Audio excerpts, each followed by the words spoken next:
Salut Guillaume, comment tu vas? Ça va Tom? Bah, moi ça va très très bien. Ravi d'être là. Fait chaud ou pas à Toulouse?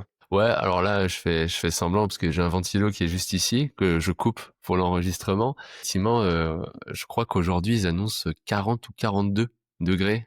Toi t'habites où déjà? Paris, Paris, à côté. Mais il Elle- fait lourd aussi, ouais. Hâte que Ouais ouais, ça se termine. t'as J'ai t'as pas acheté la une clim clim. j'imagine. Si, j'ai acheté, mais pareil, je l'ai coupé. Du coup, là, pendant 1 heure, on va avoir chaud, je pense. Ouais, moi ça va qu'on enregistre le matin et que c'est pas la période la plus chaude quoi. Écoute, moi, je suis content qu'on fasse ce podcast puisque on s'est rencontrés lors d'un mastermind il y a plus d'1 an, je crois. Ouais, Et je t'avais trouvé très intéressant et je me suis dit, tiens, je me note ce petit prénom, je me dis, ça serait bien de t'avoir plus tard pour discuter. Et du coup, l'objet du jour, c'est d'en savoir plus sur toi, sur ta vie en général, mais aussi sur ta boîte Vidéopreneur, parce que voilà, je pense qu'il y a plein de trucs à savoir, d'autant plus que le montage et puis la partie vidéo, j'ai l'impression que c'est en croissance depuis plusieurs années. Et donc, je pense il y a des tips à aller chercher là-dedans. ouais clairement, bah moi trop, bah déjà merci beaucoup de m'avoir trouvé intéressant. Je me rappelle de ce mastermind là et vas-y, moi je suis ravi de parler de tout ça, marketing, pub, vidéo, n'importe. Je sais qu'il y a de quoi faire, mais on va essayer de limiter le sujet parce que voilà, Ouais, la durée de l'épisode sinon va être trop longue. ouais, si c'est Bon, du intéressant. coup, la première question que je pose, et c'est toujours un peu difficile pour certaines personnes, c'est comment toi tu te présenterais en une phrase? Ouais, c'est vrai. Bah, je me présenterai comme un entrepreneur qui a adopté la philosophie de vie de l'entrepreneur et qui l'applique tous les jours dans son quotidien. Ok. J'ai déjà envie d'aller te taquiner là-dessus. C'est quoi pour toi, du coup, la définition d'un entrepreneur? La définition d'un entrepreneur, en fait, là, j'ai Ta le droit de faire définition. plus d'une phrase. Je peux Ouais, faire vas-y. plus d'une phrase. Ah, ok. Ouais, ouais. En fait, je trouve que très souvent, on va mettre entrepreneuriat avec avoir une entreprise. Or, je trouve que l'entrepreneuriat n'est pas forcément, ces deux-là, ce ne sont pas liés. Euh, L'entrepreneuriat, et tu le vis sûrement dans ton quotidien, et je pense que les gens qui écoutent vont se reconnaître, c'est avant tout un style de vie particulier, qui est basé sur plein de sujets, l'apprentissage permanent, la croissance personnelle, ce genre de choses. Si bien que, par exemple, quelqu'un qui fait un programme sportif, mais qui n'a pas d'entreprise, peut être un entrepreneur, parce qu'en fait, quand tu veux performer dans un sport, tu vas te retrouver à faire les mêmes codes qui te font performer dans une entreprise et être un entrepreneur, un fonctionnaire, je sais pas, qui est professeur des écoles et qui a à cœur de vouloir que ses élèves réussissent et qui s'améliorent, qui améliore ses cours pour bien faire comprendre et élever un petit peu tout le monde, fait de l'entrepreneuriat, tu vois. Donc c'est pour ça que je dis que l'entrepreneuriat n'est pas avoir une entreprise ou un résultat fini, mais bel et bien une philosophie de vie que tu dois t'appliquer au quotidien, dont la conséquence, si tu as une entreprise en tout cas et que tu l'appliques correctement, est l'argent, la liberté ou en tout cas des éléments comme ça que tu peux aller chercher. Ok, ouais, c'est Bon après intéressant. tu me poses la question, j'ai répondu un peu genre comme ça, mais je sais pas si je Ça me permet définirais de, vraiment comme ça. Ouais, ouais, non, mais ça permet déjà de planter des graines et on va aller explorer justement tout ça. On va aller comprendre un petit peu le Guillaume d'avant, le Guillaume du départ. Donc j'aimerais bien que tu me parles un petit peu de ton cadre familial, est-ce que tu as des frères et sœurs et voilà comment s'est déroulé, on va dire, ton parcours scolaire. Waouh. Alors je vais essayer d'être concis, c'est quand même une grosse question que tu poses. Prends ton temps, t'inquiète, c'est ton espace, tu dis ce que tu as à dire et au pire Je je pense que rebondirai. ouais, ok, d'accord, bah très très bien. Bah écoute, moi j'ai grandi dans une famille dans les hauteurs de Nice, ça s'appelait Blozasque. En fait, rien de me prédestiner vraiment à l'entrepreneuriat. J'ai une sœur d'ailleurs avec qui je suis très proche encore aujourd'hui. On vit dans la même ville à Toulouse et on se voit très régulièrement, on discute de tout. C'est comme ma meilleure amie, mais on fait partie de la même famille, quoi. Après, dans ma vie, moi, tu me parlais de l'école, j'ai été chaotique de bout en bout. C'est-à-dire de très mauvaises notes, mauvaise fréquentation, j'étais absent. Donc rien ne me prédestinait à avoir une bonne carrière, disons. Mhm. Et c'était un peu aussi à l'époque où j'ai grandi. Bon, moi, j'ai 32 ans aujourd'hui. C'est le côté où la seule voie possible, en tout cas qui était possible dans ma tête, c'était de faire des études pour avoir un taf. Et en fait, l'entrepreneuriat n'était même pas quelque chose que je pouvais avoir. Mhm. Faut se dire qu'à l'époque, YouTube, c'était Cyprien, tu vois. C'était pas, C'est ça. t'avais personne qui t'expliquait comment on fait des tunnels de pub. Enfin, ça n'existait pas. Donc, le champ des possibles pour moi était extrêmement réduit. De plus, aucun de mes parents ou dans ma famille en général n'a fait d'études. Voilà, mes parents sont pauvres, plus ou moins. Alors pauvres, voilà, on va dire classe moyenne, ils étaient au SMIC quoi. Ma mère un tout petit peu plus. Mais moi, par exemple, il y a plein de trucs que j'ai jamais voyagé. Bah, à l'époque, en tout cas, j'avais jamais fait de resto. Et je m'en plains pas, tu vois, parce que j'ai eu quand même énormément d'amour, de sécurité dans une certaine mesure. J'avais pas forcément besoin de tous ces trucs-là. En gros, je me suis forgé dans cet environnement. Et c'est que vachement plus tard, au final, où j'ai pu concevoir qu'on peut entreprendre. Et peut-être après je vais arrêter, mais mon parcours de comment je suis entré dans l'entrepreneuriat, c'est que je sais que, bah, d'ailleurs j'ai écouté, dans ton podcast, Joris et Nolwenn, alors je me rappelle plus de Nolwenn, mais c'est souvent un peu le dernier podcast que tu as fait là, où les personnes Solène, vivent ouais. un ouais, c'était Solène, voilà, où ils vivent un événement traumatisant. Donc par exemple, ils vivent un burn-out, ils vivent quelque chose, où ils sont quand même en poste et ils se disent: «Ah, je vais me lancer». Comme si c'était un choix. Or moi, Mmh. je n'ai jamais fait ce choix. C'est-à-dire que, bah, ma vie était un peu pourrave, dans le sens où, j'avais des tafs de merde, voilà, et j'étais un peu arrivé au dernier stade de ma vie, disons, à l'échelle où j'étais, et bah, j'ai été poussé plus ou moins par l'entrepreneuriat parce que c'était la seule façon que j'avais de m'extraire de ma situation. Et en fait, un jour, je me suis retourné, j'avais une entreprise, quoi. Tu vois? C'était vraiment ce truc-là, ça a pas été un choix, je l'ai pas vraiment choisi. Par contre, il y a une chose qui est sûre aujourd'hui, en tout cas que je constate, c'est que c'est clairement la vie qu'il me fallait. OK, on va y revenir, ouais. Je suis passé un peu vite dans tous les trucs parce que, bah, il y a plein d'éléments, tu imagines bien, mais Ouais, ouais, non, mais c'est cool. Du coup, une sœur, OK, je trouve ça d'ailleurs intéressant que tu mentionnes que c'est ta meilleure amie, côté familial et c'est toujours bien, mais ça ouais, montre aussi que ça a tissé des liens et tout, ça c'est super important. Donc tu dis parcours chaotique et cetera. J'aime bien effectivement savoir jusqu'où tu as été. C'est pas de jugement, mais c'est aussi pour ah rappeler ouais, que vas-y. on a le même âge. Du coup, moi aussi, j'ai été entre guillemets «conditionné» sur le fait de, il faut faire de longues études pour Ouais. avoir un bon salaire, pour avoir un bon métier et cetera et cetera. Donc c'était juste pour voir, voilà, jusqu'où tu as été et et déjà commencer par là. On va y aller step by step. Dans les études, tu veux dire? Ouais, Hem, bon, bah, du coup, moi, au lycée, le premier lycée, je me fais virer. Bon, c'était un lycée, en fait, il faut comprendre, moi, je vis dans un contexte où j'ai grandi dans un petit village où dans l'école primaire, on était 8, tout le monde est gentil. J'arrive au OK. collège, déjà, c'est une, alors, je sais pas comment on appelle ça, une ZEP, un truc comme ça, là. Je commence à voir que, ah ouais, mais en fait, mon village, les gens sont pas comme ça, tu vois? Et Le monde est donc ça différent. ça ouais, ça se bastonne, tu vois? Je vois des trucs, les gens, ils arrivent, ils fument des joints, merde, j'ai le droit de dire ça ou pas? Heu Au pire, on comprend. Ouais, ouais, bon. En gros, je vois des choses que je ne voyais absolument pas dans mon village. J'arrive dans le lycée, pour te dire, le lycée où je suis arrivé, c'était le pire lycée dans lequel tu pouvais aller à Nice. C'était les plus grosses cités qui étaient là. Bref, j'arrive dès le premier jour. Le premier jour, pour te raconter, je suis dans le cours avec la prof. Il y a 2 élèves qui font pas partie du lycée qui rentrent et qui tapent la prof. Premier jour. C'était ça l'ambiance générale. Et donc en fait, au final, tu vis un peu une guerre permanente. C'était, je pense, les pires années où bah, je me battais tout le temps. Et en fait, je me suis construit en me disant, le lycée, c'est ça en fait. C'est comme ça. Mmh. Ça a été ça mes années lycée, donc je me fais virer et c'est pour ça que j'étais très nul en fait. C'est avant tout parce que j'étais totalement démissionnaire, j'y allais jamais, je faisais jamais rien. Par la suite, j'arrive quand même à avoir mon bac qui était un bac pro. Je rentre dans un lycée qui est encore pire dans le bac pro, mais qu'au final c'est mieux passé. Mais Mmh. là j'avais vraiment des gens, de ouf. Il y avait des gens, bracelet électronique et tout, je te passe le truc. Et j'avais un meilleur pote, tu vois, qui à l'époque, qui est toujours mon meilleur pote d'ailleurs. Et j'ai fait les pires conneries avec ce mec.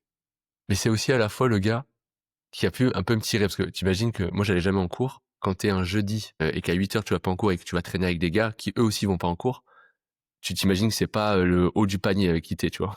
C'est des gens, ils sont tous en tôle ou des trucs, nuls. Enfin aujourd'hui, c'est bon, j'ai plus de contact avec eux, mais en tout cas, aux dernières nouvelles, certains, sont en prison, pour, mon plein de faits, voilà. Mais en gros, moi je viens de cet univers-là, et ce mec-là qui était mon meilleur pote avec qui j'ai fait quand même énormément de conneries, m'a quand même toujours poussé ou moins tiré, et m'a notamment réussi à me faire inscrire dans un management des unités commerciales, bon auquel, j'ai, Luc, pas ouais, du on tout, connaît ouais, aussi. c'est ça exactement. Hem Et ça a eu le bon, si tu veux, j'étais nul, hein, dans le BTS, j'étais dans les mêmes travers, j'y allais pas et tout, mais quand même, j'ai pu fréquenter déjà des gens meilleurs. J'ai pu aussi moi-même me dire, ah, je pense que ça a été aussi une preuve de: «Ah, je peux faire ça», tu vois? Et ça m'a mis sur une voie. Et bon, après au final, j'ai fait ça, j'ai rencontré un prof, il m'a fait rentrer, en statistique économétrique et économie appliquée, où j'ai pu faire un parcours double licence. Bon, après je l'ai pas terminé, mais en tout cas, j'ai pu faire ça. Enfin, ça m'a donné en fait confiance en moi, et après j'ai monté des projets entrepreneuriaux à côté, qui ont fait qu'au bout d'un moment je me suis dit: «Bon vas-y, je me lance en fait», mais en gros voilà, bon, mon parcours scolaire c'est celui-là. OK, donc tu as MUC, BTS et après, grosso modo, Ouais. tu t'arrêtes à la licence. C'est ça. Bon, après, j'ai rien appris. Enfin, j'étais là, mais je serais incapable de te ressortir un cours de ce Non, mais moment-là, tu j'ai vois? fait un master, je peux te dire Ah, toi que aussi? pareil, il y a des 3 années assez floues, mais c'est juste, voilà, pour qu'on comprenne un petit peu la situation de départ et on comprend que, tu vois, même si on a un diplôme, ça veut tout et rien dire et ça montre que déjà, il y a quand même eu une évolution entre, le collège, le lycée où c'était chaotique, jusqu'au moment où tu découvres aussi un autre univers. Il y a des gens aussi qui te poussent et toi, de ton côté, tu as Ah aussi ouais. confiance en toi, tu Ouais, c'est un peu ça, mais tu connais peut-être la phrase de François Bégodeau, c'est pas un politique, mais c'est quelqu'un en tout cas qui est très à gauche et qui a un podcast. Alors il est pas engagé, il est pas politique au sens où il a un parti, tout ça, mais il a une phrase que je trouve ultra parlante sur l'école. Il dit: «L'école, ça m'a pris à un âge, ça m'a sorti à un autre âge. Entre-temps, il s'est rien passé». Mmh. C'est assez extrême, mais en tout cas, c'est pas mal. Je pense qu'effectivement pour certains c'est ouais. Mais ça peut donner un cadre, tu vois? C'est bon, je pense qu'on pourra débattre des heures sur le Ouais, ça allait sur sur ça. sur sur le sur l'école et cetera, mais OK.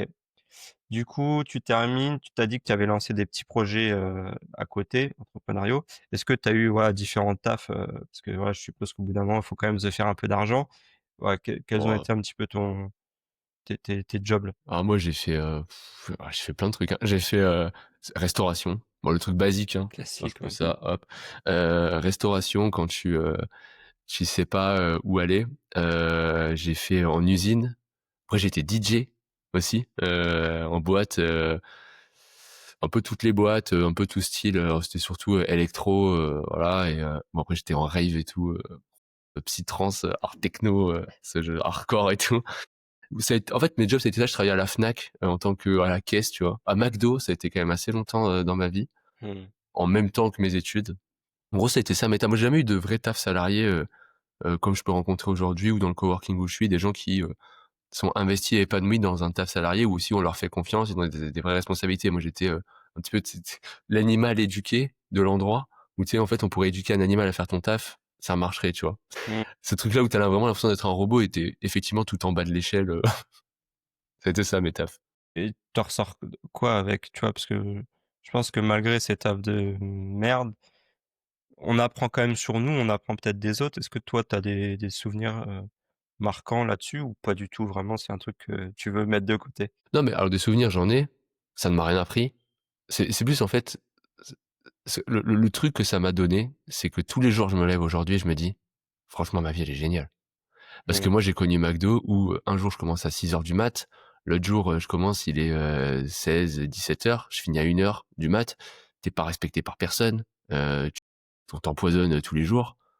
Tu vois, enfin, tu un côté où ta vie elle est nulle, elle est pas valorisée socialement, défonce la santé parce que tu as un sommeil qui est haché totalement et c'est là où tu te rends compte qu'aujourd'hui, juste le fait de me dire: «Mais moi dimanche, si je veux je travaille pas». Ah mais avant ça n'arrivait pas ça.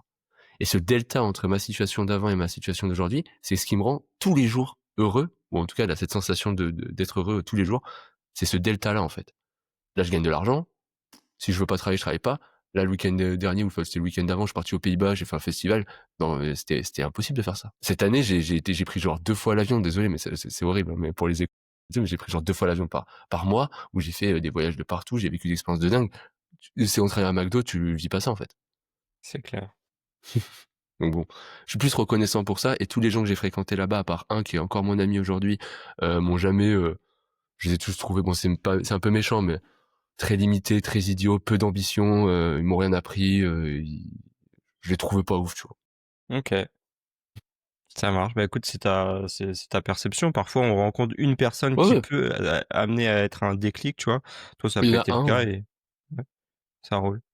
Du coup, OK, on va dire, 1er parcours de vie assez, je vais pas dire chaotique, mais bancal, si on trouve ouais, un c'était ma synonyme. faute après, hein.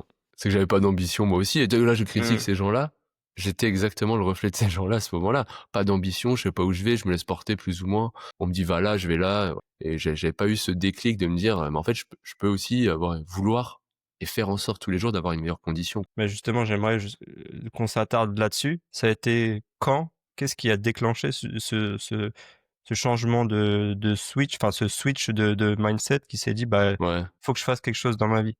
Qu'est-ce qui s'est passé? Il y a une histoire, mais en fait elle est oufissime. Elle est ouf, elle est pas tant ouf dans ce qui s'est passé, mais dans l'impact qu'elle a eu. Donc à l'époque, comme je te dis, j'ai une vie ultra aléatoire. Donc ma vie, grosso modo, c'est aller bosser dans ce genre de taf, gagner de l'argent, sortir et tout claquer dans des soirées. Je te résume ma vie, c'est à peu près ça. Je me retrouve du coup à aller à une soirée. Il se trouve que c'est une boîte privée, bon, qui a fermé depuis. Genre pour rentrer, c'est un peu, faut connaître des gens et tout. Bon, j'allais tout le temps là-bas. C'est pour te dire à quel point je sortais, tu vois. J'avais accès à ce genre d'endroit. Donc j'y vais, il est à peu près 3 heures du matin Et moi, à l'époque, je vivais pas à Nice même, je vivais dans un village. Donc c'est-à-dire que quand je faisais une soirée, le seul moment où je pouvais rentrer chez moi, c'était 9 heures du matin le lendemain. Donc j'étais obligé de tenir la soirée jusque-là. Et là, il est 3 heures du mat. Je me rappelle encore, je marche dans les rues de Nice pour y aller. Et je sais pas pourquoi, comme si je me prends un mur invisible. Tu sais, je sais pas comment t'expliquer, mais un truc en mode, et tu sais, la révélation, genre, qu'est-ce que je fais là, en fait? Tu sais, je me dis, c'est quoi ma vie? Je vais là-bas, je fais quoi? Je vais où? Et je te jure, bon, ça a pas duré si longtemps que ça, mais dans ma tête, j'ai l'impression que ça a duré une éternité. Mais cette révélation de me dire, mais ma vie, ça peut pas être ça. En fait, si je continue comme ça, je vais finir, bah, je vais avoir d'énormes regrets. Je vais peut-être mourir. Je vais peut-être finir en prison. Mais en tout cas, je veux pas, c'est pas la vie que je veux, tu vois. Quand je regarde mes rêves, entre guillemets, c'est pas ça. Et en fait, ce jour-là et ce moment-là, déjà, je suis pas sorti. Je suis resté toute la nuit dehors à réfléchir à ma propre condition. Et dès le lendemain, je me suis dit, en fait, l'idée, c'est pas d'être parfait. C'est que tous les jours, tu travailles un tout petit peu sur toi, d'un point de vue apprentissage, culture, sport et tout. Je me suis mis au sport. Enfin, en vrai, je faisais déjà du sport. Juste, j'avais une autre, la volonté, enfin, l'ambition de faire du sport et la volonté de faire du sport a changé la raison pour laquelle je le faisais. Et surtout, j'ai commencé à lire, à beaucoup apprendre des choses et à me sortir un peu de ma condition et de me dire, tous les jours, je veux devenir un peu plus meilleur que hier. C'était ma seule condition à mon niveau. Donc forcément, j'étais pas allé à l'école. Enfin, j'étais allé, mais j'avais rien appris. Et j'ai réappris tout ce qu'on apprend en cours. Et en fait, c'était formidable, tu vois. J'ai dit, putain, mais c'est génial ce qu'on apprend en cours. Mais je l'ai fait qu'à ce moment-là, en fait. Et Avec c'était quel le âge? moment, je saurais pas te dire, j'avais une vingtaine d'années, genre 20, je dirais 20, 20 ans, 21 ans, vers là. Le déclencheur, c'était exactement ce moment-là, qui m'a permis de lire peu à peu, beaucoup de philo, beaucoup d'auteurs, écouter des gens plus intelligents que moi, qui m'expliquent l'auteur ce qu'il veut dire, ouais, de me renseigner sur tout un tas de sujets et devenir, peu à peu un entrepreneur et adopter cette philosophie sans le savoir, quoi. OK. Donc toi, tu as plutôt opté sur des livres, philosophiques que à te dire comment, faire de l'argent, tu vois? Ah, c'est vrai qu'à l'époque, enfin, je trouve que c'était, alors, il y a 2 sujets, je trouve. Je trouve qu'à l'époque, c'était pas très accessible. Tu vois, quand j'avais 20 ans, je pense, on devait être en 2012-2013, bah, un truc comme ça. Sur internet, c'est pas vraiment le sujet, principal. Il y a pas vraiment de livres business. Alors je pense que des livres business étaient sortis, mais Tu comme avais, personne n'en parle vraiment. Rich Dad, tu sais, le truc de Robert Kiyosaki là. Je Ça, Oui. c'était un de mes premiers livres très tôt. C'était un des seuls qui était disponible. Mais il fallait autant avoir l'information pour pouvoir le lire, tu vois? Ouais, ouais, c'est ça, c'est qu'il y a 2 choses. Il faut que tu aies l'info qu'il existe et l'info que, c'est quelque chose de bien à lire. Tu sais, il y a beaucoup de gens, par exemple, qui critiquent les formateurs. En fait, ils ont pas fait une étude sur les formateurs. Ils ont pas dit, «Ah oui, les formateurs, ils sont nuls parce que j'ai tout un tas d'arguments qui me permettent de». Ils ont rien étudié souvent. Juste, ils ont une idée reçue. Les formateurs, c'est de l'arnaque, ils vont le répéter. D'ailleurs, quel que soit le sujet, c'est toujours basé sur une croyance où tu le répètes plus ou moins parce que tu crois que c'est la vérité et tu te remets pas en question. Et là, c'est un peu pareil. C'est quoi mon schéma? C'était: ça existe pas. Donc en fait, je veux même pas essayer de renseigner et si même tu me présentes le livre, je dis: «Ouais, c'est nul». C'est pas un bon livre, sans même le lire ou sans même me renseigner sur le sujet, tu vois? Bon après, l'autre sujet, c'est que je trouve que franchement à 99 les livres business, ils sont bidons. J'en connais pas un qui est bien. La philo, dans l'application pratique de la philo, ça aidera beaucoup mieux. C'est gratuit. Ils sont tous morts les gars, hein, donc hein, Mmh. ça fait des balles. C'est gratuit et je pense que ouais, ça m'a tellement forgé d'un point de vue personnel, développement personnel, bien mieux que n'importe quel livre. D'ailleurs, qui reprennent plus ou moins des concepts de philo sans même les comprendre. Quand les entrepreneurs, ils parlent du stoïcisme, ils ont pas compris le stoïcisme. Ils font des erreurs assez majeures quand ils en parlent parce qu'il y a juste un autre qui a appris, ils ont lu Ryan Holiday et puis voilà. Alors, c'est pas grave, c'est tant mieux si ça les aide au quotidien, mais je trouve que la philo, d'un point de vue développement personnel, et on le voit dans l'entrepreneuriat, les 3 quarts des gens reprennent des concepts philosophiques, des parties. Bah, moi, je suis allé à la source directement sans même le savoir. Et ouais, ça m'a beaucoup plus forgé et aidé que des livres business, tu vois. OK. Que je Ah bah, trouve c'est très cool ça. médiocres en général. Ouais, mais je trouve intéressant d'avoir eu, je pense, c'est aussi cette maturité de, je sais pas, à 22-23 ans, de se dire: «Je vais aller m'éduquer sur des livres, philosophiques pour grandir», tu vois? C'est peut-être Ouais, pas c'est ce que ça. voilà, le chemin que moi j'aurais pris, tu vois? Mais, top, trop Ouais, bien.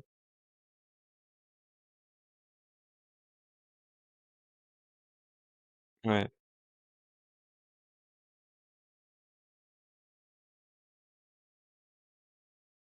ouais,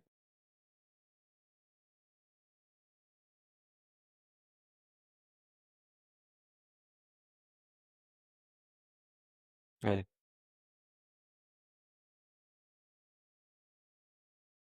un jour, j'avais compris et je suis tombé sur des gens qui connaissaient Kant, ils m'ont dit: «Bah, non, mais mec, tu comprends rien, c'est pas ça». Et c'est cette évolution-là, bon, voilà.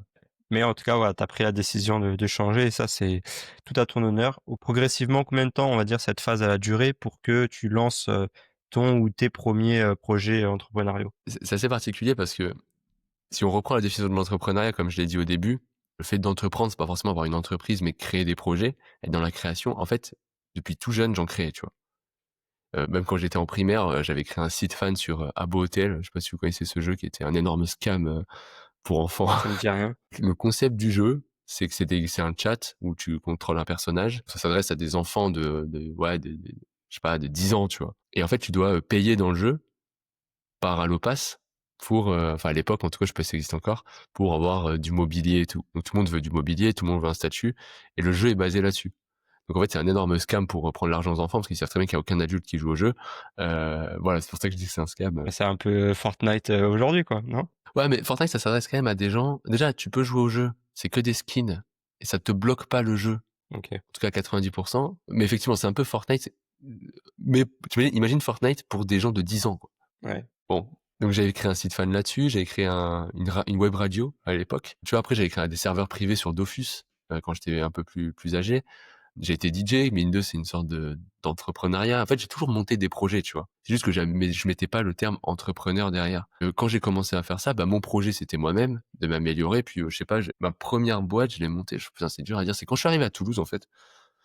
C'était en 2017, ma vraie boîte où j'avais une ambition rentable. 2017, où j'étais vidéaste en freelance. Donc, je sais pas, faut calculer 2017 et aujourd'hui, de, de 20 ans. Enfin, faudrait que faire des calculs. Je sais pas, ça a pris quand 26, même plusieurs années. ouais, OK. Moi, c'était ça, 25 ans. Je me rappelle, c'était vers 25 ans. Mais ça a pris peut-être, je sais pas, 5 ans avant que je lance un projet, en fait. Mmh. Quelque chose comme ça. Vraiment à but rentable et réfléchi, parce qu'avant, j'ai fait des chaînes YouTube et tout. Tu sais, je voulais trop vivre de AdSense. En fait, tu réfléchis 30 secondes, c'est pourri. Et après, je pense que j'avais des potes, t'as eu ça, j'imagine, où tu discutes de projets d'entrepreneurs en mode t'as des idées de ouf. Tu là, Ouais, tu tu crois que parles tu 3 quelqu'un. heures. Non, mais là, tu fais, mec, j'ai une idée de fou. On va créer ça, ça, ça. Il nous faut ça, ça, ça. Et en fait, ça reste à l'étape de brainstorming. Personne va dans l'action. Et c'était des super J'ai soirées, eu mais tu te rends compte qu'une idée, c'est pourri, en fait. C'est C'est ça l'exécution qui a de la valeur. et ce qui est fou, c'est que parfois tu fais le feedback, 10 ans après, la personne elle a toujours cette idée, mais elle a toujours pas avancé de là où elle est. Oui, oui. Bah, en l'occurrence, Mais cette personne, c'était moi à l'époque. ouais, OK. Ouais, ouais, voilà, tu as su changer, quoi. Ouais, OK, ouais, c'est du coup, ça. tu as parlé un peu de vidéaste. Qu'est-ce qui a fait que finalement tu rentres un petit peu dans ce domaine-là? Parce que c'est Ça a souvent un été, métier passion, tu vois? Enfin, j'ai l'impression, c'est ma perception. ouais, alors c'était un peu l'application pragmatique, de ma situation. C'est que, bah, quand je faisais ces projets-là sur la comète, je te donne un projet que j'avais, je te jure qui était ultra sérieux. C'était d'avoir un espace de vente, tu vois? Comme un Carrefour, mais en beaucoup plus grand. En fait, dans cette zone, il y aurait tout. Il y aurait une salle de sport, il y aurait tout, tout, tout, tout. Et tu ne paierais jamais avec ta carte bleue. Donc dès que tu rentres dans la salle de sport, ça te décompte une séance avec des technologies NFC, des trucs comme ça. Et j'étais là en mode: «Ouais, ça va marcher de ouf». Tu remarques, investissement initial du projet, des centaines de millions. En fait, effectivement, peut-être que l'idée est bonne, mais le truc ici, c'est d'avoir l'investissement, les bons trucs et l'exécution. Et c'était mon idée. Et pourquoi je passais jamais à l'action? Bah, juste, je suis pauvre, je travaille à McDo, j'ai aucun contact dans l'immobilier. Enfin, en fait, il y avait beaucoup de barrières qui faisaient que je pouvais pas faire ça. Et en fait, quand j'arrive à la Fnac, je me rappelle, c'était, vraiment ce truc-là de: «Je veux monter une boîte, je sais faire quoi? Je sais faire de la vidéo, ouais, je vais faire de la vidéo. Je veux de la vidéo partout, c'est bon, ça doit marcher, je vais faire ça». L'anecdote, quand j'avais, 14 ans, d'ailleurs mes tutoriels sont toujours en ligne, j'avais fait des tutoriels de montage sur Dailymotion à l'époque, sur After Effects, en gros, comment tu fais tel effet spéciaux, des trucs comme ça. Donc je savais monter, j'avais plus ou moins fait de la vidéo, j'avais eu, des chaînes YouTube, que j'avais fait. Donc je savais faire de la vidéo, filmer, monter, tourner. Je dirais pas que c'était ma passion. Alors je me suis pris de passion quand même, pour le truc et tout, mais quand j'écoute des vidéastes aujourd'hui qu'on accompagne, ils ont vraiment une passion de fou furieux, ils veulent faire Mmh. du cinéma et tout. J'ai jamais eu cette passion, tu vois? Mais voilà, en fait, ça a été vraiment genre: «Je sais faire quoi? Je sais faire ça, je me lance là-dessus, point barre». Bon après tu arrives à la partie 2 de, faut savoir le vendre, hein. Ça c'était, le truc que j'avais pas anticipé à ce moment-là, tu vois? Eh oui. OK. En fait, depuis que je t'écoute, j'ai l'impression que, ouais, dès que tu as une idée en tête, tu le fais. En fait, Ouais. tu es comment dire? Tu es très, créatif, j'ai l'impression, puisque tu arrives à changer d'environnement et à t'adapter assez facilement, même si après tu dis que ça t'a rien apporté et que il y a des trucs, des tafs qui ont pas été hyper concluants, mais j'ai l'impression qu'à chaque fois, tu sais rebondir très facilement d'endroit à endroit. Il y Ouais, a une sorte d'agilité. je saurais pas trop d'où ça vient, mais c'est un truc qu'on m'a souvent dit, c'est, que je suis très, comment? En fait, j'accepte toujours ma réalité telle qu'elle est, tu vois? L'exemple que je peux te donner, c'est vrai que c'est une ex, bon, d'il y a très longtemps, qui m'a trompé. Et en fait, les gens pètent un plomb parce qu'ils comprennent pas pourquoi ça ne m'a pas énervé. En fait, juste, elle m'a trompé. Ma nouvelle réalité, c'est qu'elle m'a trompé, qu'on n'est plus ensemble. Basta. Je suis passé à autre chose immédiatement. Et cet élément-là, je l'ai appliqué dans quasiment toute ma vie, tu vois. C'est-à-dire que Mmh. souvent, il y a ce truc-là dans les masterminds. Ah ouais, si je perds ma boîte, là, il y a l'IA, par exemple, je me fais remplacer par l'IA. Et en fait, ils se rendent pas compte de l'opportunité que c'est de se faire remplacer ou du moins de repartir d'une page blanche, tu vois. Donc, moi, j'ai assez confiance dans mes compétences pour rebondir. Je l'ai prouvé, pas mal de fois, juste parce que j'accepte la réalité pour ce qu'elle est, pour la réalité et pas pour la projection que j'en fais, tu vois. Et je trouve que ça commence déjà dans les trucs, du quotidien. T'as beaucoup de gens qui vont te dire, je sais pas, ils passent une journée de travail, ils disent: «Putain, j'aurais pu faire plus quand même». Et tu vois, en fait, leur malheur vient du fait qu'ils ont une projection mentale de ça, c'est la bonne chose à faire. Ils l'ont pas vraiment défini. Ils ont fait ça. Ils ne se satisfaisent pas de ce qu'ils font. Et en fait, le malheur vient du delta entre les deux. Alors que Mmh. moi, bah ouais, si j'ai pas réussi, je sais pas, ça m'est déjà arrivé, je fais une giga soirée, tu vois. Genre là, qu'on est jeudi. Et ce soir, je vais boire des verres avec des potes. Peut-être que demain, je suis pas en forme. Je suis tout à fait capable de dire, je fais rien. Et je fais rien. Et je suis OK avec cette décision. Ouais. Effectivement, ce truc-là de rebondir, c'est pas tant que j'ai pu rebondir, plus que j'ai pu analyser ma réalité et dire: «OK, dans ma réalité, c'est ça qu'il faut faire et c'est ça que j'ai envie de faire», et d'avoir aussi cette croissance permanente. Et je pense que ça vient beaucoup des jeux vidéo. Toi, on s'en rend pas compte, mais les jeux vidéo, genre j'ai beaucoup joué à Dofus, hein, par exemple. Tu imagines le jeu de fou furieux que c'est, ça fait des psychopathes, ce jeu. Tu dois farmer, tu dois tuer en boucle les mêmes monstres tout le temps pour évoluer, faire en même temps, genre à un moment donné, je me rappelle, pour, avoir un Dofus qui s'appelait le Dofus turquoise, j'avais calculé que pour optimiser ma probabilité de l'avoir, fallait que je fasse un truc comme 400 fois un certain donjon. Le donjon te prend, je sais pas, peut-être 1 heure à 2 heures à faire, tu vois? Il faut le faire 400 fois ou 600 fois, je sais plus. T'imagines? Et je l'ai fait. Et en fait, tu remarques que l'entrepreneuriat, c'est la même chose. Tu veux être riche, partons de ce postulat, genre gagner 1 million d'euros. Qu'est-ce que c'est sinon prendre des bonnes décisions, les appliquer et les répéter un grand nombre de fois? Et je trouve que les jeux vidéo, ça apprend beaucoup ça. Donc voilà, ta question, Ouais. c'est sur ce rebond, mais je pense que tout un chacun est capable de rebondir. Demain, t'enlèves ton business, étant dans l'obligation de rebondir, tu vas rebondir, tu vois? Oui, bien sûr. Tu vas plus ou moins mal le vivre, mais je trouve que c'est une hérésie mentale, enfin, en tout cas, d'un point de vue logique, je trouve que ça tient pas de mal vivre une situation. Je trouve que si on fait une erreur parce qu'on veut que le réel ne soit pas le réel, ce qui est problématique, bah, le réel, il sera toujours le réel, hein, tu luttes contre le réel lui-même, bonne chance, mon gars. Ouais, ouais, c'est clair. Mais du coup, je pense que là où il y a ta force, c'est que tu arrives à dissocier vraiment la partie émotionnelle et la partie rationnelle. Et il y en a beaucoup qui sont trop peut-être dans l'émotionnel et du coup, ils n'arrivent pas ou prennent beaucoup de temps avant de comprendre, d'accepter et du coup de passer à l'étape d'après. Ouais, clairement.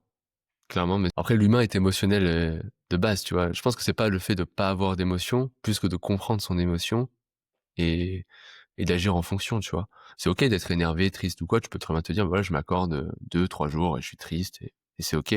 Mais avoir une émotion qui bloque son action et ne pas le comprendre, bah, c'est problématique pour l'évolution, tu vois? Et c'est que plus tu Mmh. avances dans l'entrepreneuriat, plus tu dois prendre de bonnes décisions, et une bonne décision, elle est rarement émotionnelle. Enfin, je On sais en pas, reparlera du j'agis coup pas, avec, ah les ouais. KPI. Ah ouais, ouais, non mais OK. Non, mais c'est intéressant cette discussion un petit peu, philosophique. Si on essaye d'avancer dans le temps, parce que du coup le podcast, continue lui, de s'enregistrer. Comment ça se passe, à partir de ce moment-là? C'est quoi les 1ers steps? Peut-être tes 1res victoires? Qu'est-ce qui se passe en fait dès que tu pars dans ce mode, vidéaste? ouais. Bah, c'est alors déjà, j'ai une chance énorme, je me rendais pas compte à l'époque, c'est que, bah, tu sais, j'étais pas être entrepreneur et galérer était même mieux que mon taf, en fait. Tu vois? Parce que mon taf était nul. Je gagnais pas d'argent et j'avais 0 liberté, disons, et 0, enfin, voilà. Donc le fait d'être entrepreneur et même de galérer, de gagner quasiment pas d'argent était forcément mieux. Je dis ça parce qu'il y a beaucoup de gens qui se lancent avec l'ambition de remplacer leur salaire. Ils disent, je sais pas, ils sont payés 2 000 € par mois, ils se disent: «Ah, je me lance et je vais être repayé 2 000 € par mois». Ils n'apprécient pas, bah, en fait, le truc, c'est que 2 000 € par mois en salaire quand tu es entrepreneur, c'est pas facile à avoir. Tu l'auras pas demain, Mmh. hein. Tu l'auras dans longtemps, en France en tout Oui. cas. Et la conséquence de ça, c'est qu'au quotidien, ils vont prendre des mauvaises décisions ou tout ça parce qu'ils n'apprécient pas un peu ce chemin. Ils sont trop dans le rêve et moins dans l'appréciation de là, tout de suite, maintenant. Le fait de pas avoir, eu ça, a fait qu'en fait, juste, ma première victoire, c'était, un truc nul, hein, mais c'est quand j'ai eu mon papier, INSEE là, j'ai ouvert ma boîte, et tu sais, dans ma tête, je te jure, j'étais Jeff Bezos. J'étais là genre: «Je suis entrepreneur maintenant. C'est bon». J'avais aucun client, j'avais rien du tout, j'avais rien prouvé, mais C'était une c'était ma victoire. première victoire. C'est un peu ça, tu vois? Et la deuxième, ça a été effectivement je pense, mon premier client, mais c'était 100 € une vidéo complète. Ce qui est pas du tout rentable et pas ouf et nul, et surtout j'avais l'impression de commettre un vol, d'un truc très illégal, quand je l'ai fait. Mais ça a quand même été une victoire, et en fait après de fil en aiguille. En fait, il y a un autre aspect que j'ai, c'est que moi, je considère pas la réussite comme un état de fait. Genre, par exemple, imagine, tu fais 100 000 euros. Il y en a plein qui disent, ah oui, c'est une victoire.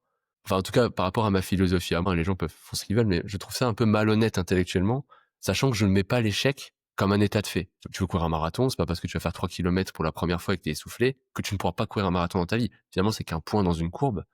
Et tu sais très bien que si tu répètes dans une certaine logique un plan d'entraînement, tu vas courir un marathon.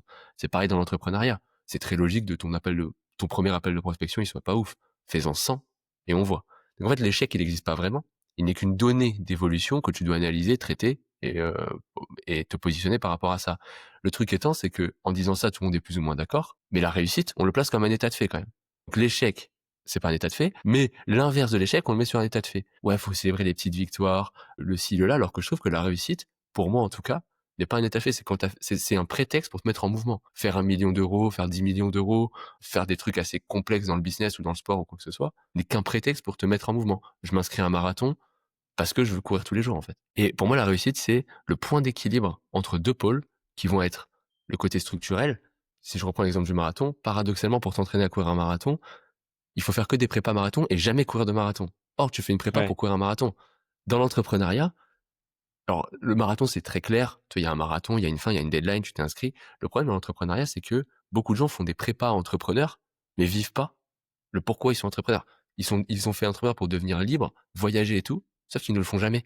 Et un jour, ils se retournent, ils font, voilà, purée, j'ai que des regrets, tu vois. Et je trouve que le point d'équilibre entre ce que j'appelle le chaos, donc tu pars en voyage, tu des trucs, voilà, c'est le chaos, quoi. Genre, c'est pas rentable en soi de le faire. Et la structure qui te permet de vivre ça, c'est ce point d'équilibre que j'appelle la réussite. Mais c'est pas un état de fait. Donc, c'est pour ça que les petites victoires et tout, bah, je pourrais pas t'en citer, en fait. J'en ai pas vraiment. Mais quelqu'un d'autre avec une autre perception dirait, ah oui, t'as facturé tant, t'as fait ça, putain, c'est pas des chiffres d'affaires, c'est ouf, t'as structuré, t'as fait ci, t'as fait ça. Ah ouais, c'est des énormes victoires. C'est pas ma vision des choses et c'est pas ce qui me rend fondamentalement heureux de savoir, oh super, j'ai fait un truc. C'est OK. personnel, c'est un peu extrême Ouais, peut-être. non, mais c'est toujours Après, intéressant. genre là, je te dis, je me suis mis en mode, je réponds à tes questions, je te pose aucune question. Genre, habituellement, c'est pas comme ça que je suis, mais genre dans ton C'est le podcast, but du c'est, podcast. ok. Ouais, exactement, je laisse la parole et c'est pour ça que je répète, hein, c'est votre espace et je suis pas là pour émettre des jugements, juste parfois rebondir sur Ouais. certaines choses. Mais j'entends et je trouve ça du coup très intéressant ta manière de penser, puisqu'elle diffère de des personnes que j'ai pu avoir et je dis pas que c'est meilleur Ouais, ouais, ou non. moins bon, mais c'est juste une autre perception et du coup moi Ah ouais, ça ouais. m'ouvre aussi des nouvelles portes, tu vois? C'est ça qui est intéressant et enrichissant pour moi en tout cas. Ah ouais. Bah après, j'ai pas la prétention d'être meilleur des gens qui sont passés sur le podcast, surtout que il y en a deux qui sont passés que j'estime quand même beaucoup, Nolwenn et Joris, par exemple. Joris, il est pas passé, hein. Il est pas passé? Mais attends, c'est où je l'ai vu? Ah non, mais c'était peut-être dans un autre podcast. Excuse-moi, désolé, Joris. Mais en tout cas, bon, je le dis quand même, je l'estime Bientôt. énormément. Mais je sais que tu travailles pour lui. Mais ok, donc, parce que là, tu vois, quand tu me poses la question des petites victoires, j'ai tout de suite envie de dire, et toi? Mais le temps file et je sais pas comment ça se passe. Si tu me Ouais, dis bah, que écoute, c'est, on va accélérer, enfin on va continuer dans cette, chronologie de vie et j'aimerais bien du coup qu'on parle un petit peu de vidéopreneur. Et du coup, que tu me racontes, entre, ben, voilà, ta première re prestation à 100 balles et ce cheminement jusqu'à vidéopreneur, comment ça s'est créé? Avec qui? Et c'était quoi l'ambition peut-être au départ et après, où c'est arrivé, quoi? bah alors du coup, moi j'étais à la base, j'avais pas d'ambition d'être, d'avoir un business infopreneur. Alors, je connaissais là pour le coup, je savais que ça existait, mais j'aimais bien ce côté agence qui marchait très bien. Alors voilà, on va dire que j'ai fait mes armes tout seul. Heu, la chance que j'ai eue, c'est que j'ai rencontré des gens tout simplement qui étaient plus dans le domaine commercial et qui m'expliquaient, bah, en fait, ça marche pas comme ça. Tu vois, dans la vidéo, tu vends une prestation de service. Ils m'ont donné des petits tips, des petits trucs que j'ai pu appliquer. Je me suis formé, j'ai acheté des formations parce que en fait, le souci, c'est que je me suis lancé avec 0 sécu. C'est-à-dire que moi, j'ai démissionné, pas de chômage, faut que je gagne de l'argent tout de suite. Et cette pression que je recommande pas du tout, hein. En vrai, ce truc-là d'être au pied du mur, c'est pas ouf. Mais cette pression-là, a fait que j'ai dû prendre des décisions, assez radicales, bah, pour me transformer moi-même et notamment sur la partie vente où j'ai très vite compris que, en fait, tu peux vendre un peu n'importe quoi. Ce qui va prédominer dans le côté, entrepreneuriat, c'est le côté vente. J'ai le savoir-faire, mais si je sais pas le faire savoir, ça va être compliqué. Je me suis formé un peu à tout ça. Donc bon, bref, je te passe un peu les trucs. Ma boîte marche très bien. Même j'ai recruté, j'ai une bonne agence, tu vois? Et du coup, je me suis fait tout un tas de potes vidéastes, qui étaient indépendants, et ces potes-là, bah, à un moment donné, en discutant avec eux, j'avais toujours les tips. En fait, je me suis vu moi, quand j'ai débuté, que j'étais, à l'ouest, d'un point de vue commercial. Et il me disait: «Putain, le client, il m'a dit ça et tout». Je dis: «Ouais, mais c'est pas grave, tu peux répondre ça, tu peux faire ci. L'entretien client, tu le fais comment? Mais non, mais c'est pas comme ça, tu vois? Prends ce genre de structure. Fais de la prospection. Arrête d'écouter les créateurs qui disent: «Il faut créer du contenu», ça marche pas le contenu. Va faire de la prospection, va te connecter le plus rapidement possible à ton client cible et c'est ça qui va t'aider. Et en fait, en gros, j'ai aidé. Au bout d'un moment, je me suis dit: «Oh, il y a le covid qui arrive». Je suis là, je suis en mode, on a un mois à peu près de confinement, je me dis: «Bah, qu'est-ce que je peux faire?» J'ai eu l'idée de faire du contenu sur ça, tu vois? Et c'est ça qui a fonctionné, donc j'ai commencé tout seul. J'ai eu, je sais plus, fait 10 000 ou 10 000 abonnés assez rapidement, et c'est là où je rencontre Antoine. Alors Antoine, qui est mon associé aujourd'hui dans les vidéopreneurs, qui s'appelait pas les vidéopreneurs à la base, la particularité, c'est que lui faisait exactement la même chose. Il s'est lancé en même temps que moi, mais il habitait à Montréal. Pour des raisons différentes. Lui, il a un parcours ultra commercial et il avait des potes vidéastes. La vidéo, c'est plus sa passion. Il n'a pas été vidéaste. Et il aidait tous ses potes vidéastes. Il s'est rendu compte qu'en vendant du consulting dans le recrutement et vendre de la vidéo, c'est exactement la même chose. Je vends une prestation de service non réalisée. Donc il s'est lancé sur ce segment, on se connaissait pas. Hasard, on est dans la même formation en ligne de Stan Leloup. Et il pose une question et je le reconnais. Genre, j'avais vu sa chaîne 2 semaines avant, tu vois. OK. C'est la première question qu'il a posée. Et c'est la dernière d'ailleurs. T'imagines le hasard, hein. Et je Mmh. me dis, putain, mais c'est lui. Je rentre en contact avec lui. Et en fait, on avait la même ambition, tu vois.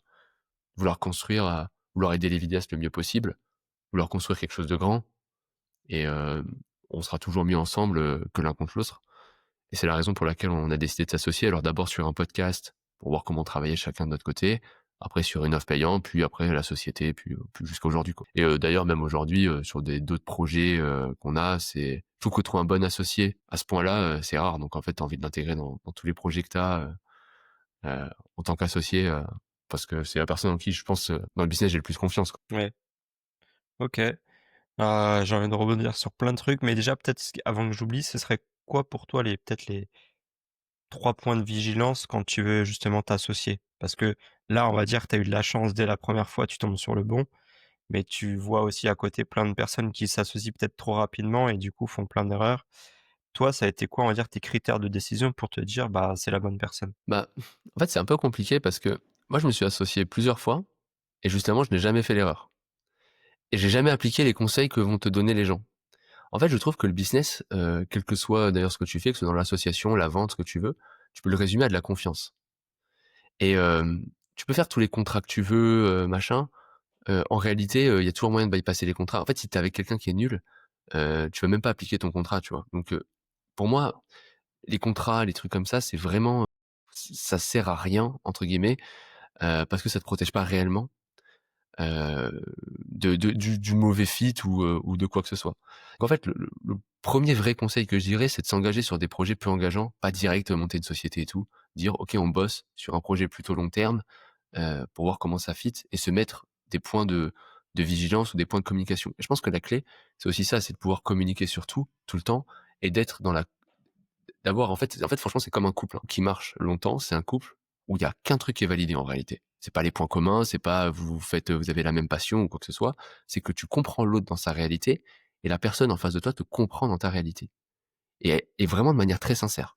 Donc moi marrant mon associé, il me dit, je sais pas, demain il me dit: «Voilà, je veux arrêter les vidéopreneurs». Je dois pas être là et péter un câble et projeter, dire: «Ouais mais attends, qu'est-ce que moi je vais devenir?» Tu Mmh. vois?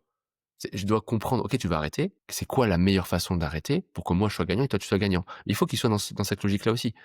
Pareil pour tout un sujet. Donc en fait, c'est très compliqué à dire, hein, mais c'est de valider ce point-là et vous le validez, je pense, avec un projet commun. Genre nous, on a fait un podcast. Tu fais un podcast, tu vois comment l'autre bosse et s'il fait les intérêts que tu as, les siens et inversement, bah, c'est un bon fit, tu vois? Mais après, c'est un truc qui se fait un peu naturellement parce qu'il y a toutes les fois des passifs, dans l'enfance ou quoi qui font que les gens font peut-être moins confiance et tout et en fait, c'est tous ces points-là qui ressortent.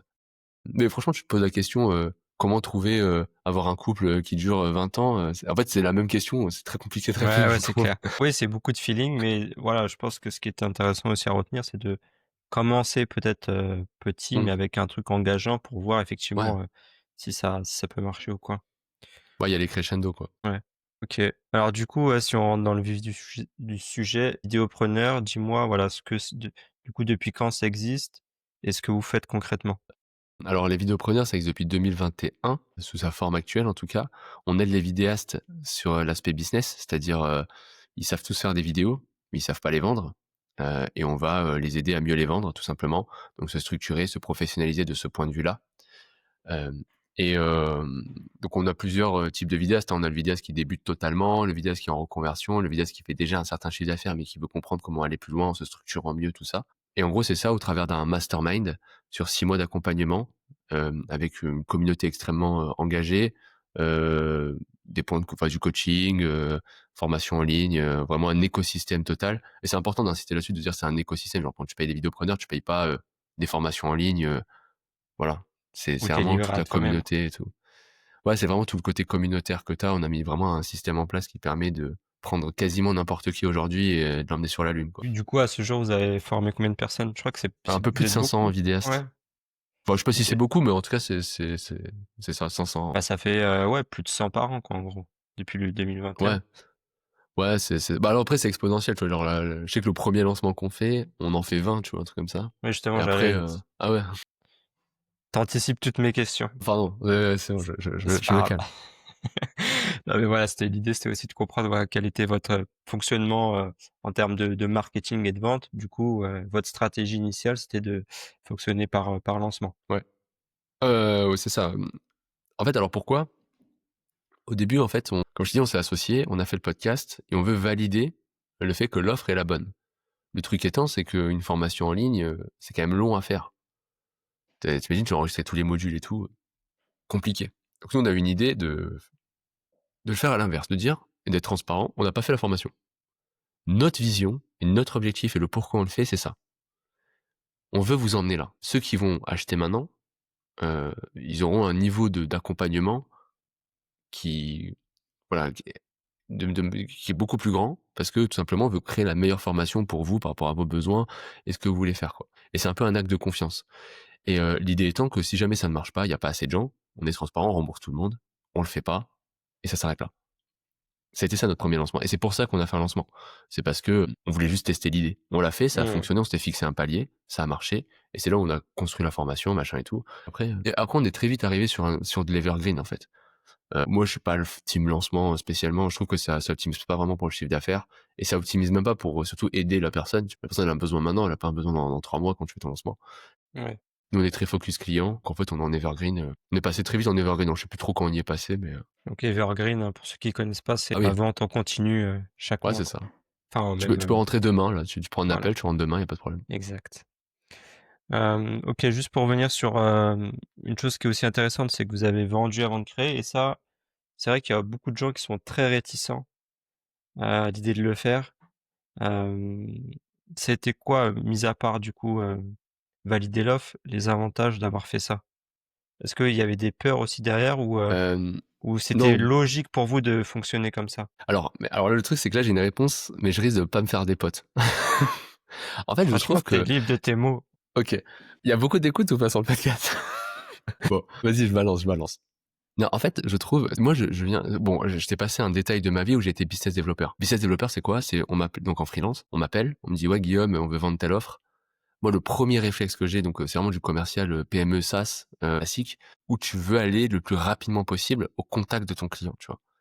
Et quand tu veux construire un produit, en tout cas, moi, dans mon expérience de business développeur ou de commercial, tu vois, ça a été tu construis avec le client. Le meilleur produit que tu peux construire, c'est quand tu as un client qui te fait des retours en permanence. Et c'est pour ça qu'en fait, j'ai plus peur de l'inverse, de faire une formation et de la vendre comme ça, parce que moi, dans les vidéopreneurs, depuis le début, j'ai un focus client. C'est-à-dire que c'est dans le pôle, ce que j'appelle le pôle delivery, c'est le pôle livraison du produit. Je veux que n'importe qui rentre, quel que soit son état mental de base, quelle que soit son appétence au business, qu'il ait les pires croyances du monde, je veux qu'en 6 mois, sa vie soit transformée, quelle que soit la personne. Et pour faire ça, j'ai besoin de lui parler tout le temps, en fait. Donc, quand quelqu'un a peur de construire un produit avec le client, bah, en fait, quelque part, il a l'ego de penser que il connaît le client mieux que lui-même. Alors que c'est son premier produit. Aujourd'hui, ça fait depuis 2021, je sais pas, 4 ans qu'on est sur les vidéopreneurs.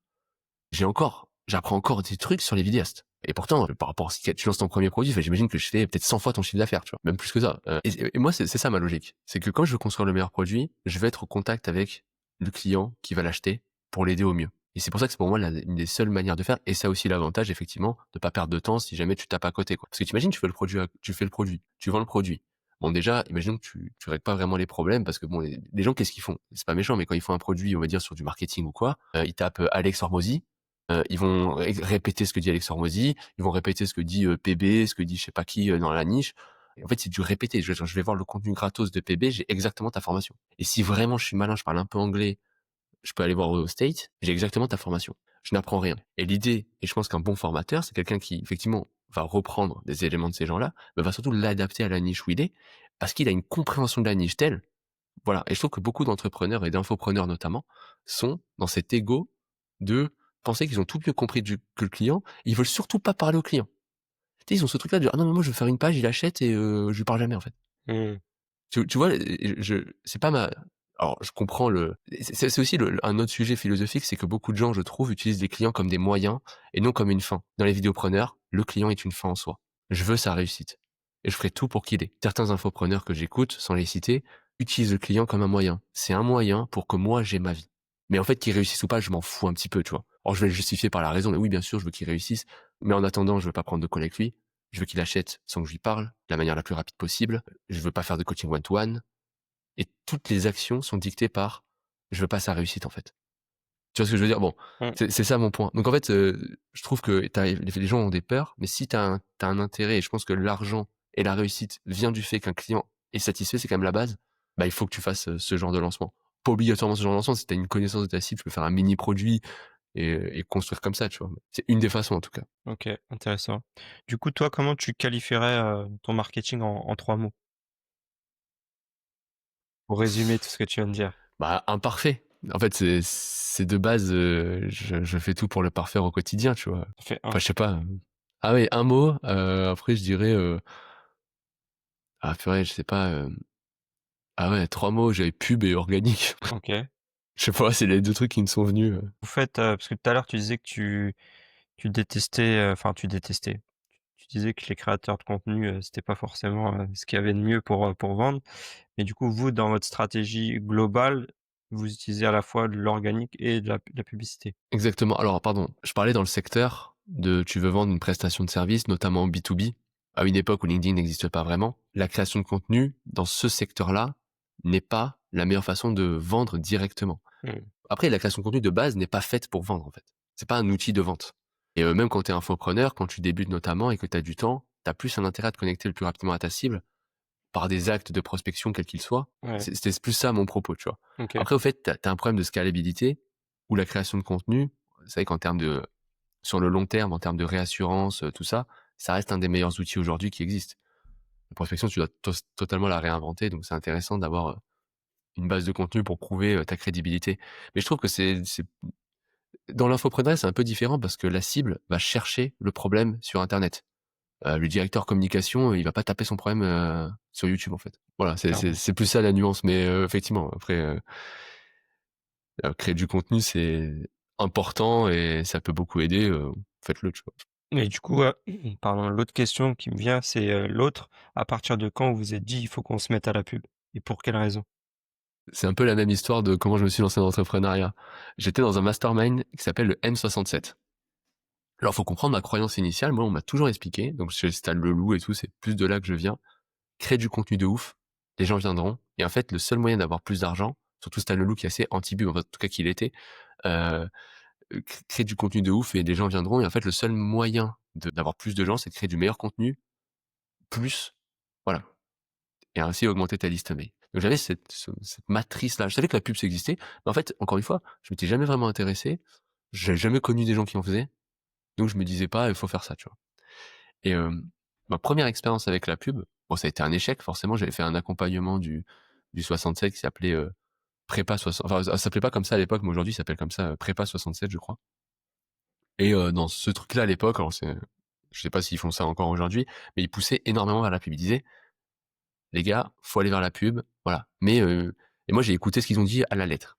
J'ai dit, ok, c'est 1 500 € par mois, vas-y, je mets ça.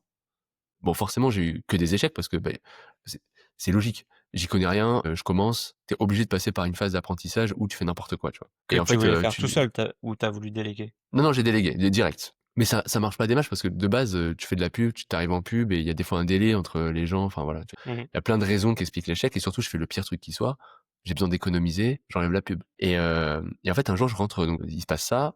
Bon, ma vie se passe, je fais pas de pub et tout. J'arrive au 67 et je me rappelle, j'arrive dans le midi pour manger, quoi. Et j'arrive un peu en dernier, je sais pas pourquoi, je sais pas ce que je faisais, mais j'étais un peu en retard, quoi.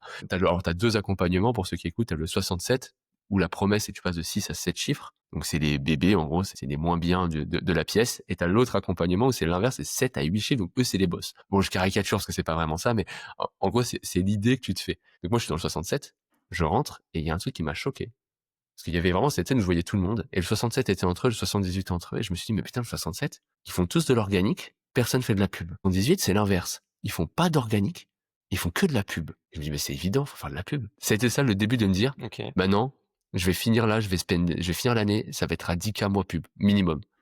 Et ça a été un plan d'action sur plusieurs mois pour me mettre, ne pas arrêter l'organique, parce que je pense que le stade supérieur, c'est à les deux, mais de vraiment trahir de la pub et comprendre c'est quoi qui marche en pub, quoi. Et aujourd'hui, vous déléguez, c'est ça? Ouais, ouais. Hem, donc c'est quoi un peu je suis toujours moi curieux de la pub, même si ça va pas forcément intéresser tout le monde, mais c'est quoi les différents tests que vous avez pu faire? Ce que vous vous êtes rendu compte sur le marché? Peut-être les actions que vous devez améliorer chaque fois pour justement avoir toujours cette publicité gagnante qui fait que, bah, en fait, vous générez des leads qui derrière, bah, regardent potentiellement, votre vidéo et qui génèrent des appels. Parce que finalement, vous lancez de la pub pour obtenir des appels, si je Exact. comprends bien l'écosystème.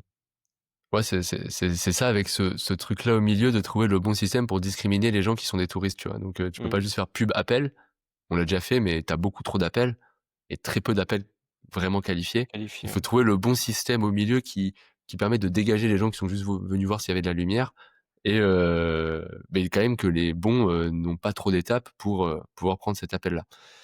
Bah, après ça a été plusieurs étapes. Je vais te dire là aujourd'hui où on en est et comment on a commencé. Je trouve qu'au début, faut pas trop se poser de questions en fait. Le simple fait de faire des pubs va marcher. Enfin, c'est-à-dire que le simple fait d'être présent, comme l'organique les gens ont pu faire des vidéos et tout, les gens ils oublient que l'organique, bah, au début, tu 2 vues, hein. Ça marche pas, tu vois? Et ça prend un certain temps avant que ça fonctionne. La pub, c'est t'as pas 2 vues, t'as beaucoup de vues. Par contre, les gens ne te connaissent pas. Donc tu crées moins cette confiance, il faut la créer autrement. Et je pense que et ça a été ce truc-là déjà d'être présent et de commencer à mettre un écosystème à peu près potable, à 80 potable disons, sachant que c'est très rapide à faire, hein. Je trouve que les 80 premiers pourcents d'un truc, ça peut te prendre une semaine. C'est le 20 restant qui commence à être compliqué, tu vois? Donc au début, il faut juste y aller, voilà, tu comprends des trucs, tu comprends que les chiffres, c'est important, beaucoup plus que dans l'organique. En fait, c'est qu'il y a des vrais chiffres, très concrets dans la pub qu'il n'y a pas dans l'organique, tu vois? C'est très compliqué de savoir à quelle mesure ta vidéo de YouTube, elle a vendu, c'est laquelle, tu peux difficilement faire des stats. Alors que la pub, c'est très mathématique pour le coup. J'ai Mmh, tant de leads, j'ai tant de taux de conversion, tac, tac, tac, tac, OK, je vais gagner tant, tu vois? Même si ça scale pas exactement proportionnellement, mais ça reste ça. Donc en apprenant toutes ces bases-là, bon, qui sont très rapides à apprendre en vrai, heu ça a permis déjà de voir le 1er truc et ensuite on arrive à la deuxième phase qui est, bon bah là, j'ai touché tous les vidéastes en pub en fait. C'est-à-dire que tous les vidéastes ont vu les vidéopreneurs dans leur feed ou le voient régulièrement, donc ceux qui prennent pas d'appel ou quoi, donc on va dire que tu as la vitesse de croisière, parce que tu as toujours des gens qui se lancent et je sais pas, imagine que tu captes 30 du marché à chaque fois, ces 30 vont toujours prendre un appel avec ton système actuel et là, il faut aller optimiser pour les autres et c'est là où c'est compliqué. C'est là où tu veux travailler tes hooks, tu veux changer ton angle émotionnel pour essayer de taper des gens différents et je trouve que des fois la pub, c'est pas tant les pubs que tu fais, plus que le système qu'il y a derrière en fait. Quelqu'un qui regarde ta VSL ça va aider, enfin ta VSL ça va carrément aider d'ailleurs, mais tu dois avoir un système en fait où peut-être tu veux donner la bonne VSL à la bonne personne. Donc là aujourd'hui on est dans vraiment de l'optimisation parce que on a touché tous les vidéastes plus ou moins qui nous connaissent avec la méthode facile. Donc là c'est plus en mode tu vas créer une VSL, tu vas te dire OK, je veux convertir tant, donc je vais la faire de telle manière, je vais peut-être la segmenter par, alors moi je dis en français, ICP, mais c'est Ideal Client Custom Profile là. ouais. Donc je sais pas, par exemple, le mec qui veut se réorienter et qui a 30 ans, n'a pas la même VSL que le gars qui a 18 ans, il vient de quitter ses études, tu vois? Ouais, c'est pas les mêmes besoins, les mêmes attentes. Et c'est comme ça parce que tu veux augmenter des petits pourcents. Bon après ça dépend, si tu veux jouer à ce jeu-là, mais c'est un peu l'idée, l'endroit où je suis aujourd'hui, c'est ça, tu vois? Je sais plus quelle OK. était ta question initiale, mais en gros, Ouais, c'était de ça, comprendre un petit peu comment vous fonctionnez en pub ouais. et de piocher peut-être quelques tips, quoi. En gros, tu as un coût d'acquisition client, et puis après le but c'est de dépenser le max. Mais je trouve que tu vois tous ces trucs-là, des fois on est là en train d'essayer d'optimiser ça, alors qu'en fait si tu as une bonne offre derrière, qui est assez chère, et tu rentable, vas-y balance, tu vois? Parce qu'il y a toujours un moyen de faire de l'upsell, il y a toujours moyen de faire des trucs derrière Mmh pour mh. optimiser ta LTV. Nous on calcule par AOV, je sais pas si ça te parle? Chacun a ses abréviations en plus. C'est quoi du coup AOV? En gros, c'est la même chose que la LTV, mais ramené sur un an. C'est-à-dire qu'en fait, c'est le panier moyen annuel d'une personne. Parce que la LTV, c'est assez abstrait finalement. Combien quelqu'un peut dépenser sur son temps de vie. Bah, tu vois, tu peux vite arriver à un truc de oui, bah, il peut dépenser à l'infini parce que j'ai toujours une offre Mmh. pour lui. Par contre, et tu peux moins faire des plans alors que l'AOV, c'est beaucoup plus concret. C'est combien il dépense sur un an. C'était ton panier OK. moyen annuel en fait. Et je sais pas, imagine qu'avec tous tes upsells et tout, ou toutes tes offres, tu arrives à 4 000 €. C'est beaucoup plus simple de dire: «OK, si mon acquisition il est à 1 000 €, bah, je suis rentable en fait, quelle que soit l'offre». Ouais. Parce que peut-être que tu as payé 1 000 €, mais tu as une offre à 900, il va prendre celle-là. Tu te dis: «Ah oui, je suis pas rentable». Oui, mais sur ton AOV, tu es rentable donc Derrière il ouais, OK. Ouais, c'est intéressant. Bah, là, on en revient à un truc que tu as déjà cité tout à l'heure qui était du coup les KPI et ouais, qui fait derrière, prendre en fait les bonnes décisions aussi. Très important parce que tu l'avais mentionné d'ailleurs je crois pendant le mastermind et moi j'en suis confronté avec plein de CEO. Ils ont ouais. une boîte qui fonctionne, mais ils connaissent pas leurs chiffres. Donc ils savent pas quoi faire. Moi je trouve ça dingue, tu vois? C'est toujours pareil, c'est que il y a la théorie et la pratique, tu vois? Je trouve qu'effectivement en théorie, tout le monde plus ou moins est d'accord pour te dire: «Bah, si tu connais tes chiffres, tu vas prendre forcément des bien meilleures décisions avec ce genre d'informations que sans». Et maintenant, je trouve qu'il y a 2 gros problèmes à connaître ces chiffres. La première, c'est d'avoir l'outil qui permet de l'avoir, ce qui est pas forcément simple des fois. Et le second, c'est que ce soit accessible facilement. Et je suis encore dans ce process-là de me faire des dashboards très, Mmh. avec juste les bonnes datas, pas tous, parce que tu vois, en vrai, le taux d'ouverture des mails, tu t'en fous un peu, c'est important, mais tu veux pas le regarder au quotidien, tu vois? Il y a des datas que tu veux vraiment regarder au quotidien et d'avoir ce dashboard où tu remontes les informations de manière correcte et tout, c'est pas forcément simple et surtout d'avoir cette logique de faire des rapports, d'y aller régulièrement, genre moi, je sais que tous les mois, je fais un rapport complet sur comment ça marche, OK. pour voir les tendances et tout. Effectivement, quand tu as les éléments, tu peux prendre de bien meilleures décisions. Ouais. Parce que je sais pas si mais je sais pas, en fait, intuitivement, tu vas toujours te dire: «Il faut plus de leads, il faut faire plus de ventes». Or, des fois, tu arrives à un moment où tu pourras pas faire plus de ventes, où ça sera beaucoup plus compliqué parce que c'est des gens qui sont peut-être plus froids ou quoi et la revente va devenir plus un enjeu. Donc tu dois plus avoir une stratégie de nouveaux produits que, essayer de tabasser le produit que tu as déjà, tu vois? Mais ça, tu peux le savoir que si tu as des chiffres devant les yeux et quand tu as les chiffres, ça te paraît vraiment évident. N'importe qui, tu mets un scénario avec des chiffres, il va dire: «Oui, c'est ça le truc à faire». Enfin, un entrepreneur, on va dire, qui fait, plus de 200 000 € annuels, il saura le faire. Ça dépend des entrepreneurs, mais en gros, n'importe qui a plus ou moins la tête bien faite, mais le problème, c'est Ouais, ouais, d'avoir bien sûr. accès à ces chiffres et que ce soit simple, quoi. Et ça, c'est grave chaud. Parce que du coup, moi, j'ai des Airos et tout là, mais Théma, Ça, ça c'est coûte, des usines cher à de fou. gaz.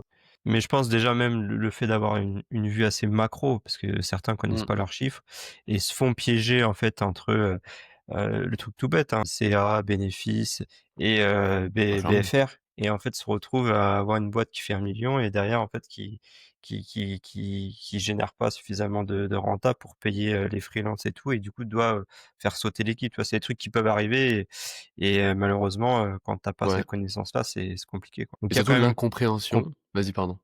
non, je parlais justement d'avoir on va dire cette compétence finalement financière que en tant qu'entrepreneur que tu dois avoir en plus de ta connaissance business, Ah quoi. mais clairement, mais tu vois, là, tu parlais du BFR, c'est intéressant parce que c'est typiquement le genre de choses où tu as l'impression que tout va bien et au quotidien, tu jamais d'argent. Tu sais Mmh. pas pourquoi. Je dis: «Mais putain, mais je fais grave de ventes, je fais des ventes tous les jours et pourtant, quand je mon ressenti, c'est que j'ai pas d'argent pour financer ce truc-là, j'ai rien». Et effectivement, ça vient d'un problème qui s'appelle le BFR. Après dans l'infoprenariat, on est touché, mais ça reste, «rare» entre guillemets, dans le sens où on fait beaucoup de marge. Mais effectivement, tu vois, calculer sa marge commerciale, ça c'est un truc tout bête. Mais il y a des gens, ils mettent du Care, du je sais pas quoi machin, donc ils vendent un truc à 4 000 €, mais en fait, ce qu'ils touchent réellement, c'est 2 000. Ils ont 50 de marge commerciale. Je dis: «Les gars, comment vous faites avec un truc 100 marge, avoir 50 de marge commerciale?» Parce qu'ils ont mis du care et tout un tas de trucs qui servent à rien. L'idée, c'est ça, c'est de savoir c'est quoi qui rapporte, c'est quoi qui est bien, c'est quoi que je veux et d'avoir une vraie vision. Et surtout quand tu as une entreprise qui commence à scaler, tu peux pas regarder ton compte bancaire et dire: «Je dépense ça», en fait, tu sais rien, tu vois? Et en plus, quand tu as de l'argent, je trouve qu'il y a un vrai, problème, c'est de savoir pas le dépenser, tu vois? Ouais, Quand t'as de la thune, c'est là que tu commences à avoir des projets, mec, on fait un événement, on fait ci, on fait ça, et tu vois, nous, on a fait un événement, bam, 15 000 balles, boum, allez. Et en fait, c'est complètement con, tu vois. On n'aurait pas dû le faire dans ce truc-là, tu vois. Mais parce que t'as de l'argent sur ton compte. ouais, Mais ouais. oui, le Ouais. bénéfice, tu mets le doigt sur un truc qui est, et en plus, il y a un autre truc aussi, c'est que je trouve qu'en France, notamment une boîte infoprenariale, c'est vraiment pas pérenne?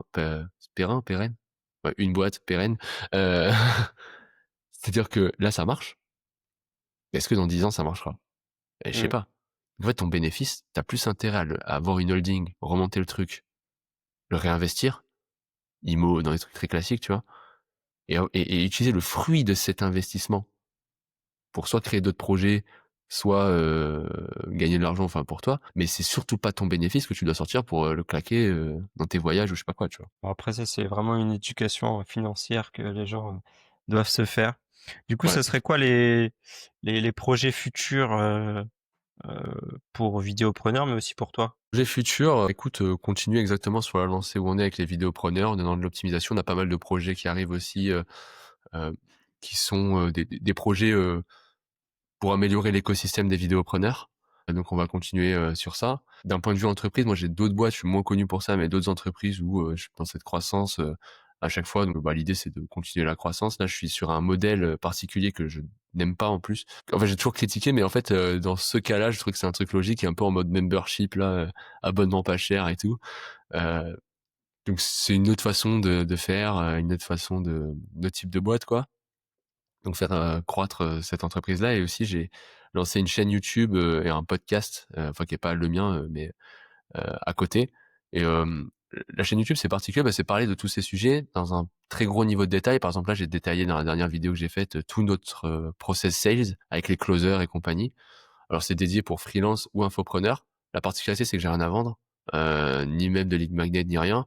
C'est vraiment ma- moi ce que ça m'a appris les vidéopreneurs, c'est que j'aime mettre les gens en mouvement, et c'est un peu l'objectif de ça, tu vois.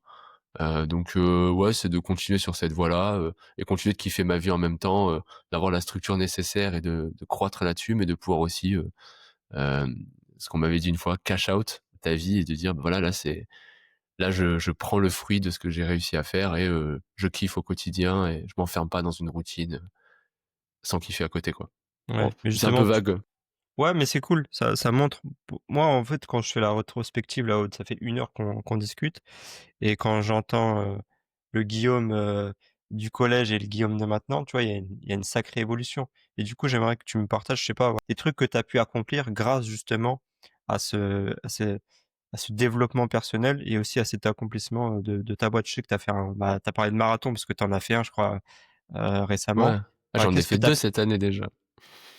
Bah, cette année, qu'est-ce ouais. que tu as pu faire de ouf, en fait, que tu aurais jamais pu imaginer faire? Alors mec, là, la liste, elle va être super. Je prends juste cette année, parce que sinon, on en Vas-y. a pour 10 000 ans, tu vois. Cette année, j'ai vécu une vie de fou. Déjà, je commence l'année, donc 1er janvier, le jour de l'an, je le fête, je suis en Martinique, moi.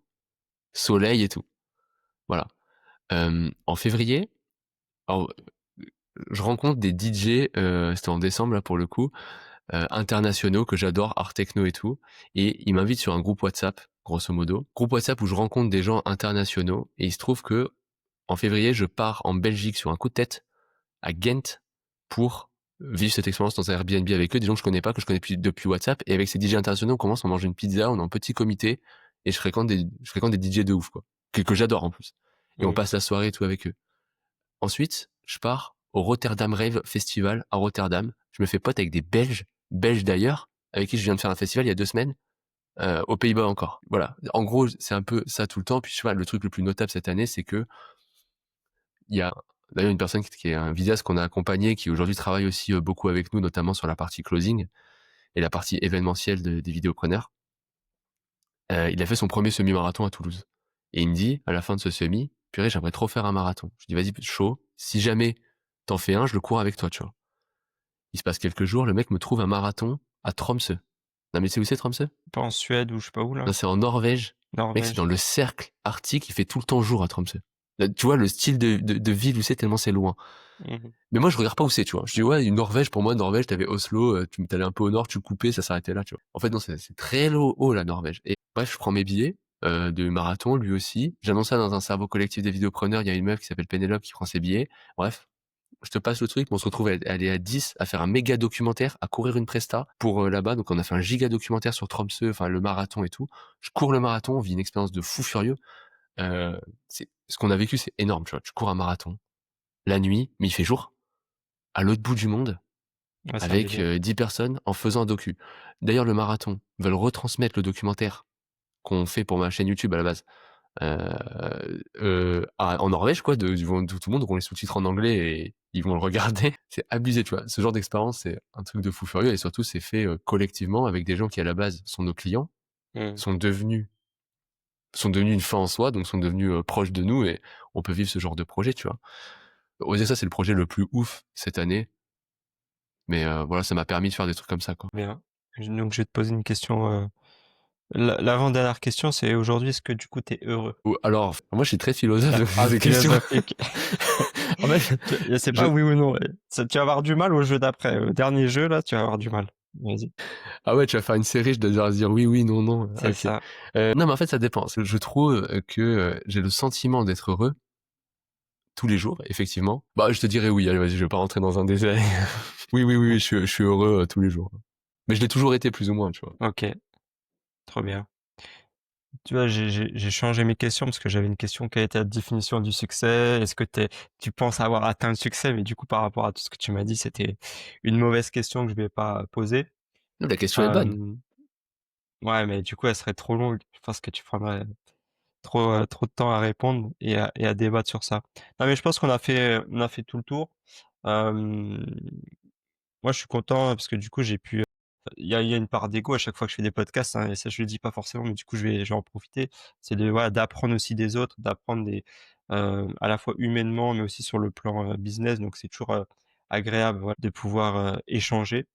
Euh, Avant de terminer et avant de te laisser en dire le dernier mot, et voilà, ce mini-jeu où il y a une petite dizaine de questions où là, tu vas devoir soit répondre par oui, soit répondre par non.